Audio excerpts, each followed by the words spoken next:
Sir అసలు ఏం జరుగుతుంది? మీ డిమాండ్లు ఏంటి? మా డిమాండ్లని కాదు సార్, ఇది మా 24 యూనియన్లతో అనుబంధంగా ఉన్న సంస్థలకి మేము ఫెడరేషన్ త్రూ ఉంటాం. 24 యూనియన్లో మేము ఒక మెంబరు. నేను ఒక డాన్సర్స్ యూనియన్లో మెంబర్ని. నా పేరు తడివేలు అంటారు. డాన్సర్ ఫీల్డ్లో 30 సంవత్సరాలు బట్టి నమ్ముకొని ఉన్నాము. మాకు పెంచాల్సిన వేతనాలు ప్రతి సంవత్సరం 10% పెంచుతానని నిర్మాతలే మాకు ఇచ్చిన వాగ్దానం. అది కాకపోతే ఏంటంటే రాతపూర్వకంగా లేదు, అది మాటపూర్వకంగా ఉన్నది. అది 3 సంవత్సరాలకు పెంచడం మూలాన 30% అయింది. లేదంటే 10 సంవత్సరానికి 1% పెంచితే 10% అయ్యేది. దానికి ఇప్పుడు కళ్ళ ముందు వాళ్ళకి ఏమని అనుకుంటే మాకు పెంచేది ఏదో 10% అండ్ 30% అంటే బడ్జెట్ ఎక్కువ అనిపిస్తుంది అని అంటున్నారు. కానీ మా డిమాండ్ ఏం లేదండి, సంవత్సరానికి ఒకసారి పెంచుకుంటూ పోతే సామరస్యంగా ఉంటుంది. మా సమస్య ఏంటంటే 30% పెంచమనేది వాళ్ళన్నదే మేము అడుగుతున్నాం. దానికి కొన్ని యూనియన్లకి 13 యూనియన్లకి పెంచమని, కొన్ని యూనియన్లకు పెంచుతామని వారు అంటున్న నిర్మాతలు అంటున్నది. నిర్మాతలు ఏందో మేము లేము, మేము లేదే వాళ్ళు లేరు. 24 క్రాఫ్ట్లు వాళ్ళకి పనిచేయాలి, కంపల్సరీగా చేయాలి. అది మా డిమాండ్. కొన్నిటికి చేసి కొన్నిటికి చేయము. అంటే 2000 ఉన్న లోపలకు పెంచుతాము, 1500 ఉన్న లోపలికి ఇంకో 5% పెంచుతాము. రెండో సంవత్సరం ఉండదు, మూడో సంవత్సరం ఉంటుందని చెప్పేసి వాళ్ళు అనటం అనేది మంచి పద్ధతి కాదు. ఇప్పుడు వాళ్ళందరూ పెద్ద మనసులో చేసుకొని మా డిమాండ్లను అంగీకరిస్తానని ఈరోజు ఫెడరేషన్ ముందు నుంచి అందరూ వచ్చేసి సంఘీభావం తెలుపుతున్నాం. ఇప్పుడు నిర్మాతలు నిన్న చెప్పిన దాని ప్రకారం చూసుకున్నా వాళ్ళు మొత్తం ఏదైతే ఈ 3 ఏళ్లలో పెంచుతామన్నది కూడా 25% ఉంది. మీరు 30% అడుగుతున్నారు. అవును, దాన్ని కూర్చొని మాట్లాడుకోవచ్చు సార్. సామరస్యంగా బడ్జెట్ పెరుగుతుందని అంటున్నారు, తప్పులేదు. కానీ సామరస్యంగా కూర్చొని లీడర్స్ అందరితో, ఫెడరేషన్ లీడర్లు, మా యూనియన్ లీడర్లు అందరూ కూర్చొని ఫెడరేషన్ చెప్తే చాలు. ఆ ఫెడరేషన్ వాళ్ళపై నిర్మాతలు చెప్తారు. దాన్ని బట్టి ఇంత కాదు బాబు, ఇంత పెడుతాం. పెద్ద సినిమా వేరు, చిన్న సినిమా వేరు. అవునా కాదా? చిన్న సినిమా అంటే 10 కోట్లు ఉన్నదానికి చిన్న సినిమా అనవచ్చు, 100 కోట్లు ఉన్నదాన్ని పెద్ద సినిమా అనవచ్చు. దానికి ఈ రకంగా తీసుకొని, దీనికి ఈ రకంగా తీసుకొని వాళ్ళు చర్చించుకుంటే సామరస్యంగా మేము కూడా వర్క్ చేస్తాం. నిర్మాతలు చెప్పిన చిన్న సినిమాలకు అయితే పెంపు ఉండదు అన్నారు. కానీ చిన్న సినిమా అయినా పెద్ద సినిమా అయినా మీ వంతు పాత్ర మీరు చేస్తారు. థియేటరే కదా సార్, 70mm రిలీజ్. చిన్న సినిమా ఏమన్నా టీవీలో రిలీజ్ చేస్తారా? చేయరు కదా. 70mm స్క్రీన్ మీద రిలీజ్ చేసేది. చిన్న సినిమాని ఎందుకంటాం? 10 కోట్ల సినిమా వేరు, 100 కోట్ల సినిమా వేరు. ఫ్యాన్ ఇండియా మూవీ అంటారు. 5 లాంగ్వేజ్లలో రిలీజ్ చేస్తేనే కానీ ఫ్యాన్ ఇండియా మూవీ కాదు. అవునా కదా? అలాంటిది చిన్న సినిమా అన్నప్పుడు తప్పుడు. చిన్న నిర్మాత మమ్మల్ని దృష్టిలో పెట్టుకొని చేయండి అంటే దాన్ని బట్టే చేస్తాం సార్ మేము వరకు. దానికి అంటే సామరస్యంగా కూర్చొని మాట్లాడితే ఇవన్నీ అవుతాయి సార్.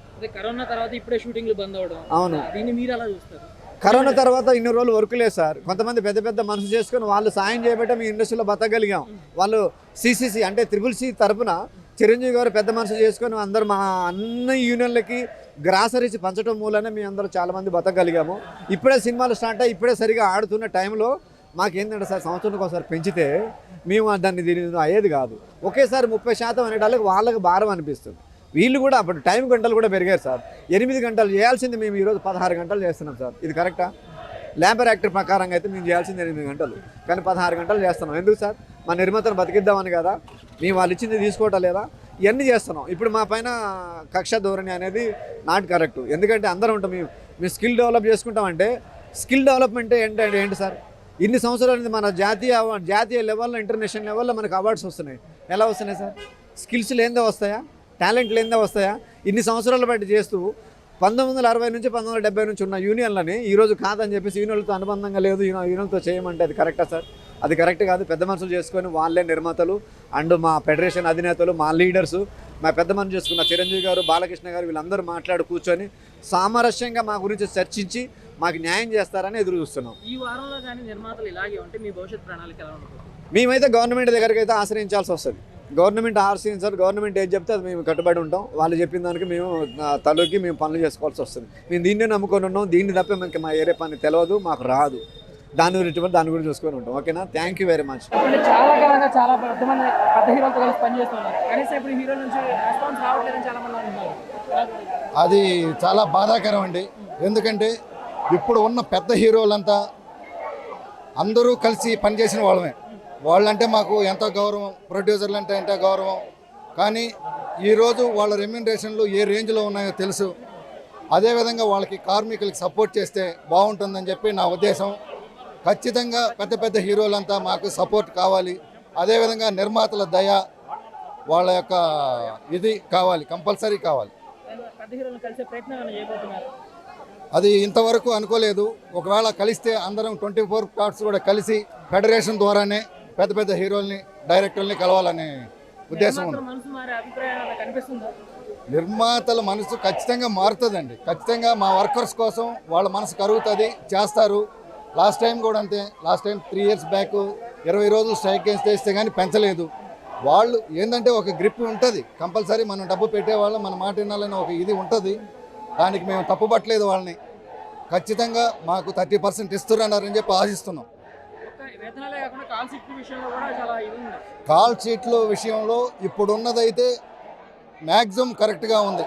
ఇక ఈ టైమింగ్స్ తప్పిస్తే ఆ తప్పించిన టయానికి ఎవరు వర్క్ చేయలేరండి. ఇప్పటికే ఉదయం 4:30కి లేచి వెళ్తే నైట్ 9 రావాల్సి వస్తుంది సింగిల్ కాల్ షీట్కి. అదే 1.5 కాల్ షీట్ అయితే 11, 12ంటికి రావాల్సి వస్తుంది. యాజ్ ఇట్ ఈజ్ మళ్ళీ 4:30కి మళ్ళీ లేచిపోవాల్సి వస్తుంది. టెక్నీషియన్స్ ప్రెసిడెంట్ కిషోర్, నా పేరు కిషోర్. పెంచాలంటే సార్ అన్నీ పెరుగుతున్నప్పుడు ఇది కామన్, తప్పదు. మనం వయసులో పుట్టినప్పుడు ఎలా ఉన్నాం అలా ఉన్నాం, దాంతోపాటు వయసు కాలక్రమేణా పెరుగుతూ ఉంటుంది. అలాగే ఇప్పుడు ఏంటంటే నిత్యావసరాలు పెరుగుతున్నాయి, దాంతోపాటు వేజెస్ కూడా పెరగాలి సార్. ఎందుకంటే నేను అది పెంచను ఇది పెంచినట్టు ఇప్పుడు ఇవ్వాల్సింది మీరే కాబట్టి మీ దగ్గర అడగడం మా ధర్మం ఖచ్చితంగా. ఇంకోటి ఏంటంటే కొన్ని డిపార్ట్మెంట్లు పెంచుతాం, కొన్ని డిపార్ట్మెంట్లు పెంచనంటే ఎవరెవరి స్కిల్ ఖచ్చితంగా నిన్న ఎవరైతే మాట్లాడారో పెద్ద మనుషులు స్కిల్ సార్. ఇప్పుడు అందరికీ ఒకే రకంగా అనేది ఉండదు కదా. ఇప్పుడు కార్లో వెళ్తే ఒక ఛార్జెస్ ఉంటాయి, ట్రైన్లో వెళ్తే ఒక ఛార్జెస్ ఉంటాయి, ఫ్లైట్లో వెళ్తే ఇంకో ఛార్జెస్ ఉంటాయి. దానికి తగ్గట్టు ఉంటుంది. నా పనికి తగ్గ విధానం నాకు ఏమని అడుగుతున్నాను. కానీ మీరు 13 యూనియన్లు ఉన్నాయి, మేము 10 యూనియన్లకి పెంచుతామంటే ఇప్పుడు నా పనికి వాల్యూ లేనట్టే కదా. నేను ఏ పని అయితే చేస్తున్నానో ఈ పనిని ఇక్కడ ఇచ్చేదానికంటే వేరే రాష్ట్రాల నుంచి తీసుకొచ్చేసి ఎక్కువ ఇచ్చి చేపించుకుంటున్నారు. మనం అంత అడగట్లేదు, అదే పని మేము చేస్తున్నాం. అంటే పొరింటి పొలకూర రుచినట్టు వీళ్ళు ఏదో చేస్తున్నారో మేము చేస్తాం. ఎందుకంటే కొంత నా వర్క్ డిమాండ్ ఉంది. నచ్చిన వాళ్ళు ఎవరు గట్టిగా అడిగితే కనుక నాకు ఇంత ఇస్తే నేను చేస్తానంటాను. యూనియన్ రూల్ ప్రకారం ఇవ్వమంటున్నాం మనం ఇప్పుడు. అంటే ఏది మా ఫోకస్ పుల్లర్ అంటారు, ఫోకస్ పుల్లర్ని బయట నుంచి తీసుకొచ్చుకున్నారు. అందులో మనవాళ్ళు ఎక్కువ ఉన్నారు. ఎందుకంటే ఇక్కడ ఇచ్చే వేతనాలు సరిపోక చుట్టుపక్కల స్టేట్కి వెళ్ళి బతుకుతున్నారు. అంటే అక్కడ ఎక్కువ ఇస్తున్నట్టే అర్థం. అంటే అక్కడ తక్కువ ఉన్నాయని చెప్పేసి వీళ్ళు మాట్లాడుతున్నారు కదా. అక్కడి నుంచి ఎవరైతే పని చేస్తున్నారో వాళ్ళని మళ్ళీ తీసుకొచ్చేసి ఇక్కడ పని చేపిస్తారు. మేము వేరే స్టేట్ నుంచి తీసుకున్నాం. వేరే స్టేట్ వాళ్ళు కాదు, మన తెలుగు వాళ్ళే ఇండియా మొత్తం పని చేస్తున్నారు. వాళ్ళని అక్కడి నుంచి తీసుకొచ్చి వాళ్ళకి ఎక్కువ ఇస్తున్నారు. మనం ఏమన్నా ఇక్కడ పని చేస్తున్నారు, ఎవరైతే పని చేస్తున్నామో వీళ్ళకి కూడా ఇవ్వండి అని అడుగుతున్నాము. ఎందుకంటే చిన్న ప్రొడ్యూసర్ తెచ్చుకోలేడు చుట్టుపక్కల స్టేట్ నుంచి. వీళ్ళకన్నా ఏం జరిగినట్టే. పెద్ద ప్రొడ్యూసర్ దగ్గర డబ్బులు ఉన్నాయి కాబట్టి దూరకొండలు నునుపన్నట్టు వేరే స్టేట్ నుంచి తీసుకొచ్చి ఇక్కడ చేసుకున్నారు. అలా వద్దు, ఇక్కడే మేమే చేస్తున్నాం. ఇప్పుడు మనం చేయకుండా ఎన్ని సినిమాలు బయటకు వెళ్తాయి సార్. వేరే స్టేట్ నుంచి వచ్చి ఎంతమంది చేస్తారు, అక్కడ పనులు కావాలి కదా, వాళ్ళకు కూడా కావాలి కదా. వాళ్ళందరూ అక్కడ వదిలేసి వచ్చి చేస్తున్నట్టు అక్కడ పనులు ఆగిపోవాల్సిందిగా. మరి అట్లా కాదు కదా, అక్కడ పనులు జరుగుతున్నాయి. అంటే అక్కడికి వెళ్ళిన మన వర్కర్స్ తిరిగి ఇక్కడికి వస్తున్నారు. వీళ్ళు ఏమన్నారు, బయట స్కిల్ అన్నారు. ఆ స్కిల్ మనం ఇచ్చాం సార్. అది నిజంగా ప్రొడ్యూసర్స్ కూడా కొంత స్కిల్ ఉండాలి. ఎవరికి పెంచవచ్చు, ఎవరికి పెంచకూడదు, లేదా నా బడ్జెట్ నేను ఎక్కడ కంట్రోల్ చేసుకోవచ్చు అనేది అట్లాంటివి ఉండాలి కొంచెం. అక్కడ ఎక్కడైతే మాట్లాడాలో అక్కడ మాట్లాడిన సందర్భం ఉండటం వల్ల తిరిగి వచ్చి మా దగ్గరికి వచ్చేది. ఇంకోటి ఏంటంటే ఇక్కడ ప్రెస్టీజ్ ఫీల్ అవుతున్నారు. అంటే వాళ్ళు అడగగానే మనం చేయాలని. అట్లా కాదు సార్. ఎందుకంటే పని చేస్తున్నాం, ప్రొడ్యూసర్ బాగుండాలి అనుకునే వాళ్ళు వర్కర్సే ముందుంటారు. ఎందుకంటే సినిమా హిట్ ఫట్టుతో నాకు సంబంధం లేదు, నా రెమ్యునరేషన్ పెరుగుతుందని చెప్పేసి మేము ఎప్పుడు మాట్లాడాం. ఒక సినిమాకి పనిచేసిన 24 డిపార్ట్మెంట్లు ఉంటే ఆర్టిస్టులు కాకుండా సినిమా హిట్ అయితే మాత్రం వాళ్ళకందరికీ పెరుగుతుంది. మనం అడగట్లేదు. ఆ 3 years వరకు అలాగే ఉంటున్నాం. అది మంచి వచ్చాడో ఒప్పుకొని వచ్చాం కాబట్టి ఒప్పుకున్న దానికి కట్టుబడి పని చేస్తున్నాం. అంతేగాని సినిమా పెరిగినప్పుడు అందరికీ పెంచాల్సిందే ఆ లెక్కన. అది ప్రొడ్యూసర్ ఏమైనా ఉంటే కనుక నిజంగా తగ్గించుకునేడానికి మార్గాలు ఎక్కడైతే ఉంటే అక్కడ అన్వేషించవచ్చు, తప్పులేదు. కానీ ఇక్కడ మా దగ్గరికి వస్తే ఏమవుతుంది, పని ఉంటే చేసుకోవడం లేదు. ఇంకొకటి ఏంటంటే నెల పని ఎక్కడ దొరకదు సార్. ఇక్కడ ఆయన సాఫ్ట్వేర్ జాబులు అంటున్నారు కదా. సాఫ్ట్వేర్ జాబులకి ఏంటంటే ఒక నెలకి ఇంత వస్తాయి అని ఒక అంచనా ఉంటుంది. అది 20,000 30,000 తర్వాత సంగతి. ఆ సాఫ్ట్వేర్లో కూడా 30,000 తీసుకున్న వాళ్ళు ఉన్నారు, 3 లక్షలు తీసుకున్న వాళ్ళు నెలకి 3 కోట్లు తీసుకున్న వాళ్ళు కూడా ఉన్నారు. అట్లా కాదు కదా ఇక్కడ. మరి 10 రోజులు దొరుకుతుందో 5 రోజులు దొరుకుతుందో తెలియదు. ఇంకోటి ఏంటంటే ఈ 10 రోజులు గ్యాప్ ఇచ్చిన తర్వాత 10 రోజులు స్టార్ట్ చేస్తే ఆ వర్కరే నాకు కావాలంటాడు. అతను స్టార్ట్ చేసాక ఇతను మళ్ళీ ఖాళీగా ఉండాలి. ఇట్లాంటి సందర్భాలు ఉన్నాయి కాబట్టి ఖచ్చితంగా అందరూ అవన్నీ మనసులో పెట్టుకోకుండా అందరికీ ఏదైతే సమన్వయం చేయాలి అది ప్రొడ్యూసర్ చేయాలి. ఖచ్చితంగా దాని గురించి ఆలోచించాలి. అది చేయాలని మనం కూడా కోరుకుంటున్నాం. ఇంకోటి ఏంటంటే ఇవి ఎవరైతే మాట్లాడుతున్నారో అది కాకుండా మిగతా ప్రొడ్యూసర్ చాలా మంది ఇవ్వడానికి రెడీగా ఉన్నారు. ఎందుకంటే వాళ్ళు నిన్న ఛాంబర్లోకి వెళ్ళినా ఇంకో దగ్గరికి వెళ్ళినా కూడా వాళ్ళకి అర్థమవుతుంది పరిస్థితులు. ఎందుకంటే దగ్గర నుంచి చూస్తున్నారు కాబట్టి. కొంతమంది ఇది సినిమా నాది ఉందని చెప్పేసి అప్పచెప్పేసి ఇక్కడ బయట తిరుగుతున్నారు. వాళ్ళకే తెలియట్లేదు ఇంకా వర్కర్ వాల్యూ ఏంటనేది. అది లొకేషన్లో ఉండి ఎవరైతే అబ్జర్వ్ చేస్తున్నారు, దగ్గరకు అబ్జర్వ్ చేస్తున్నారో వాళ్ళందరూ కూడా ఒప్పుకుంటున్నారు. లేదు మీ పని మాకు అర్థం అవుతుంది కాబట్టి మీకు పెంచాలి, మీకు పెంచడంలో ధర్మం ఉందని చెప్పేసి వాళ్ళైతే మాట్లాడుతున్నారు. కానీ ఈ మిగతా ఈ ఏది కెమెరాల ముందుకు వచ్చి ఎవరైతే మాట్లాడుతున్నారో వాళ్ళకి కొంచెం అర్థం కావట్లేదా, లేకపోతే అంటే బెట్టు సడలిస్తే బాగోదని చెప్పేసి అనుకుంటారో మనకైతే తెలియట్లేదు. కానీ వాళ్ళు చెప్పేదైతే అసబద్ధంగా ఉంది సార్. ఎందుకంటే కొన్ని డిపార్ట్మెంట్లకు పెంచుతాం, అది కూడా 15%, 10% ఇట్లాంటి రేషియోస్ పెడతాం. అది కరెక్ట్ కదా. మనం 3 సంవత్సరాలకు ఒకసారి అడుగుతున్నాం. ఈ 3 సంవత్సరాల్లో ఏది పెరగకుండా అవుతుంది సార్? అన్నీ పెరుగుతూనే ఉన్నాయి. దానికి అనుగుణంగా మనం కూడా వెళ్తున్నాం. ఆ ఖర్చులు అన్నీ పెరుగుతున్నాయి. అట్లాంటప్పుడు మనకు కూడా ఇవ్వాలి కదా సార్. అదే మనం అడుగుతున్నాం. అందరికీ నమస్కారం అండి. గత 7 రోజులుగా మా కార్మికుల సమ్మె జరుగుతుంది. 24 సంఘాలు ఒకే ఐక్యతతో ఉన్నాము. మా అందరికీ 30% కంపల్సరీగా పెంచాలండి. 30% 3 సంవత్సరాలకు పెంచుతున్నారు. ప్రతి సంవత్సరం 10% పెంచినా 3 సంవత్సరాలు 30% మీరు పెంచుతున్నారు. మీరు విభాగాలుగా డివైడ్ చేసి 2,000 రూపాయల లోపల ఉన్న వాళ్ళకి మేము పెంచుతాము, 2,000 పైన ఉన్న వాళ్ళకి సంవత్సరం తర్వాత పెంచుతాం అనేది కరెక్ట్ కాదు. అందరికీ ప్రతి 24 డిపార్ట్మెంట్ల వారికి 30% పెంచాలి. నిర్మాతలు పెద్ద అగ్ర హీరోలు అందరూ కూర్చొని దీని మీద ఒక ఫెడరేషన్ వారితో ఒక మీటింగ్ ఏర్పాటు చేసుకుని కంపల్సరీగా మా సమస్యను పరిష్కరిస్తారని కోరుకుంటామండి. Thank you. చెప్పండి అన్న, మీ కష్టాలు ఏంటి అసలు? మా కష్టాలు ఏమని చెప్పాలండి, అసలు అంటే ప్రతి సంవత్సరం చెప్పుకోవాలి. ఇప్పుడు ఏదైనా ఒక శ్రమకు తగ్గ ఫలితం రావాలి కావాలి అంటే మనం ఏం చేస్తాం, బయట వస్తువులు రేట్లు ఎలా పెరుగుతున్నాయో మనకి శ్రమ తగ్గ ఫలితం కూడా అలాగే పెంచమని అడుగుతున్నాం. ఎవ్రీ ఇయర్ 10% ఇంక్రిమెంట్ అనేది ఉంటుంది. అది వాళ్ళు అంటే ఒక సిస్టమ్ ఏంటంటే 3 ఇయర్స్కి ఒకసారి పెంచాలి అనేది పెట్టుకున్నాం. అందువల్లేమో వాళ్ళు ఎక్కువ బర్డెన్ ఫీల్ అవుతున్నట్టున్నారు. ఎవ్రీ 1 ఇయర్కి 10% పెంచేది 3 ఇయర్స్కి 30% అయింది. 30% అవ్వడంతో ఓహో వీళ్ళకి ఆల్రెడీ వేతనాలు కొంచెం ఎక్కువ కనిపిస్తున్నాయి, ఈ 30% పెంచితే ఇంకా ఎక్కువ అనిపిస్తాయి అనే ఫీలింగ్ తోటి వాళ్ళు మీకు ఇచ్చేదే ఎక్కువ అన్న దాంట్లో మాట్లాడుతున్నారు ప్రొడ్యూసర్స్ కానీ ఛాంబర్ సైడ్ నుంచి కానీ. అలాంటి మాటలు మాట్లాడుతుంటే మాకు ఒకలాగా ఉంది. అంటే ఇంత శ్రమపడి కూడా మా వేతనాల గురించి మేము అడిగి ఇలాగా మమ్మల్ని చూస్తున్నారా అనే ఫీలింగ్ ఒకటి వస్తుంది. ఒక సినిమాకి ఎవరైనా వెళ్ళినప్పుడు ముఖ్యంగా ఫైట్లు డాన్సులు బాగున్నాయని చెప్పుకుంటూ ఉంటారు ఎక్కువగా. డాన్స్ అనేది చాలా కీ రోల్. ఎన్నేళ్ళ నుంచి చేస్తున్నారు? నేను 23 ఇయర్స్ అయింది ఇండస్ట్రీకి వచ్చి. మా డాన్సర్స్ యూనియన్ 35 సంవత్సరాలుగా స్థాపించబడింది.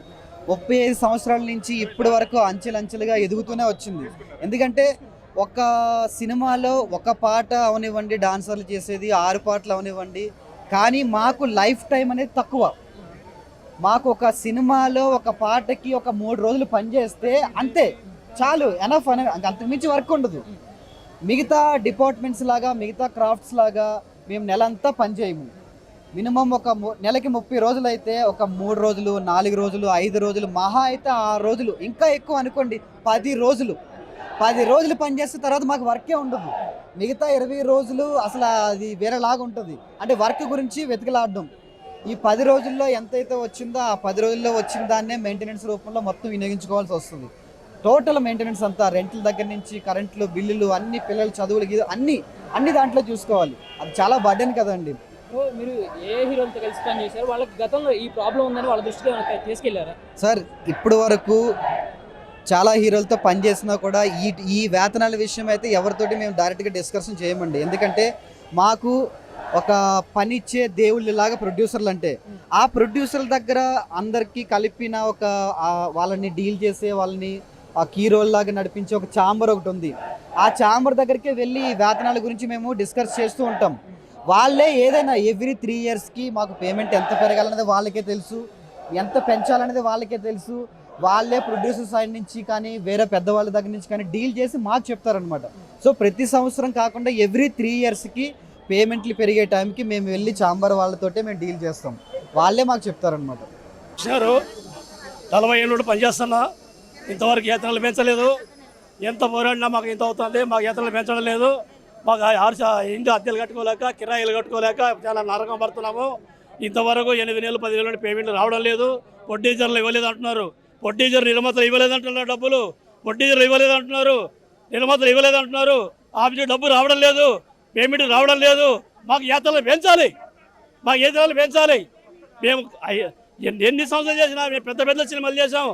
రామారావు గారి నాగేశ్వరరావు గారి పెద్ద సినిమాలు చేసాము. ఇంతవరకు ఎప్పుడు న్యాయం జరగలేదు. అంతవరకు న్యాయం జరిగింది, వీళ్ళు వచ్చిన తర్వాత న్యాయం కావలేదు. ఇంతవరకు న్యాయం జరగలేదు. మాకు వేతనాలు పెంచాలి. పెడితే మా వాళ్ళందరూ రెంట్లు అద్దెలు కట్టుకుంటారు, మంచిగా బాగుపడతారు. ఇంతవరకు జరుగుతున్నా మాకు రేట్లు లేదు.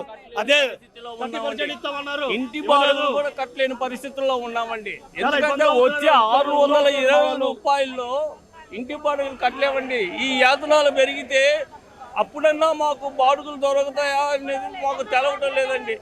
ఏం లేదు, 3 సంవత్సరాలుగా మాకు ఏ వేతనాలు పెంచలేదండి. ఇప్పుడు మేము చాలా బాధల్లో ఉంటే ఎవరు పట్టించుకోవటం లేదండి. దానివల్ల మాకు ఈసారి వేతనాలు పెంచాలండి, లేకపోతే మేము రోడ్డు పైన పడతామండి. ఇది ఎవరైతే నిర్మాత వల్లే పోతుందండి.